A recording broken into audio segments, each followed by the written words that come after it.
비록 불완전한 결론이지만 정의에 관한 대화와 토론을 해서 정의를 추구할 수 있다는 것.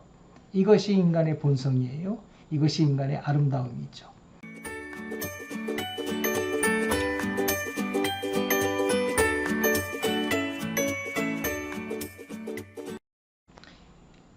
정의 문제가 인간의 문제인데 인간 스스로 절대적인 정의를 찾을 수도 없고 그렇다고 신의 뜻을 완전히 이해할 수도 없다라는 이런 생각에 다다르게 되면 사람들은 종종 안오의 상태에 빠지게 돼요. 나는 어떤 걸 기준으로 살아야 돼? 뭐 이런 생각이 있죠. 또 용어의 모순에 용어가 좀 모순되지만 절대적 가치 상대주의에 빠지게 되죠. 이어서 정의를 추구하겠다는 생각도 접게 되는 거예요. 그리고 어차피 정의를 알 수가 없으니까 물불을 가리지 않고 내 거를 챙기는 것, 그것이 최선 아니겠냐는 이런 생각을 하게 돼요. 그리고 마구 다른 사람들에게 손해를 끼치면서 그것을 자기 스스로 정당화하는 무자비한 삶을 살게 된다고요. 그러나 인간이 절대 가치를 찾을 수 없다고 해서 정의를 논의하는 것을 포기하고 또 정의를 추구하는 것 자체를 포기하는 것은 어리석다고 본다라는 거예요. 인간은 절대적인 정의를 찾을 수는 없지만 현재의 분배 방법보다는 더 좋고 바람직한 분배 방법을 얼마든지 추구할 수 있기 때문이에요. 물론 그렇게 새롭게 결정된 분배 방식이 절대적인 건 또한 아니에요. 그렇지만 인간은 동물과 좀 다른 부분이 있어요. 선과 악을 함께 고려할 수 있는 자유의 자율적인 힘을 가진 존재라는 부분이에요. 그렇으니까 분업에 참여했던 거고 사회에서 함께 살자고 그랬던 거거든요. 정의에 관해서도 다른 사람과 자유롭게 자유를 가지고 대화하고 토론할 수 있는 존재라는 거예요. 다시 한번 칸트의 생각을 강조하는데 볼까요? 비록 인간이 완벽하게 신성한 것은 아니지만 그러나 그의 인격에서 인간성은 그에게 신성하지 않을 수 없다.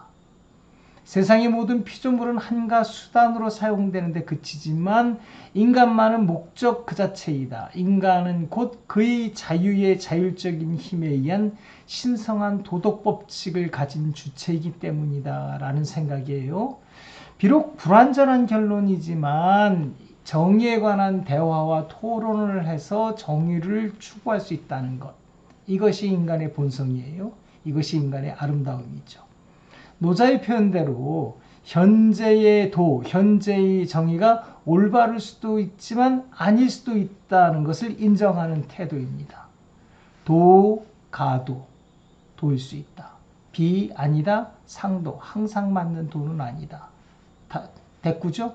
명가명, 비상명이죠. 실제로 인류가 걸어온 발자취가 그런 형식이었어요. 인류는 역사적 경험을 통해서 과거보다 현재가 나은 어떤 정의를 추구해 왔고요. 현재보다 더 바람직한 정의를 늘 추구해 왔어요. 오늘날 우리나라의 모습을 보면 그러하죠. 과거 군주제에서는 상상할 수 없는 합리적인 분배 방법을 우리가 갖추고 있는 거예요.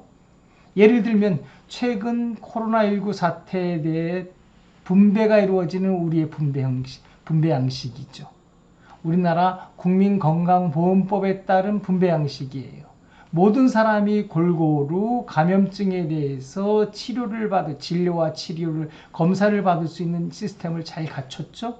그로 인해서 누가 코로나19를 감기에 걸렸든 그것을 국가가 다 치료해주는 그런 거죠. 외국의 경우에는 그 치료 분배의 방법을 시장의 거래로 맡겨뒀죠.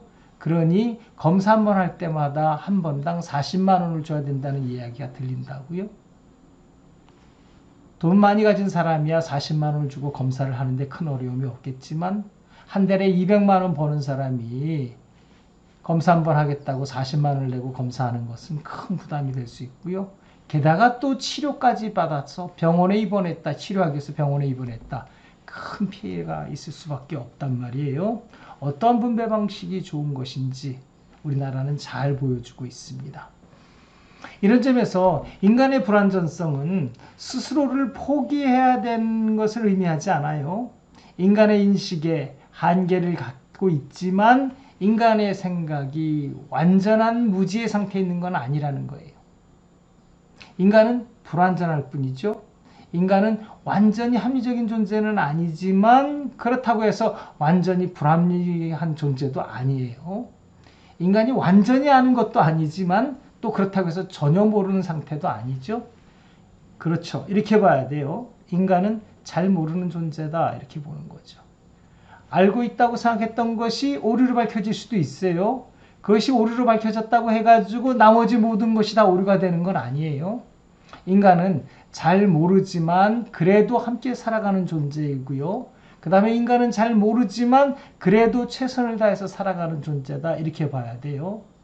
그런 면에서 볼 때 인간은 짧은 순간 한 100여 년 정도 살다가 가지만 인류 전체의 관점에서 볼 때는 인류는 큰 걸음을 뚜벅뚜벅 걸어가고 있다 이렇게 보는 거죠. 우리는 큰 그림에서 과연 우리의 걸음걸이가 올바른지를 생각해야 될 뿐이라는 거죠. 이런 점에서 인간이 함께 살아가는 데 최고의 가치는 대화와 토론이에요. 인간 사회는 현재의 가치관에 갇혀 있는 사회가 아니고 미래를 열어놓고 구성원들이 대화하고 토론하고 그럼으로써 정의를 추구해가는 그런 사회라고 봐야 되는 겁니다.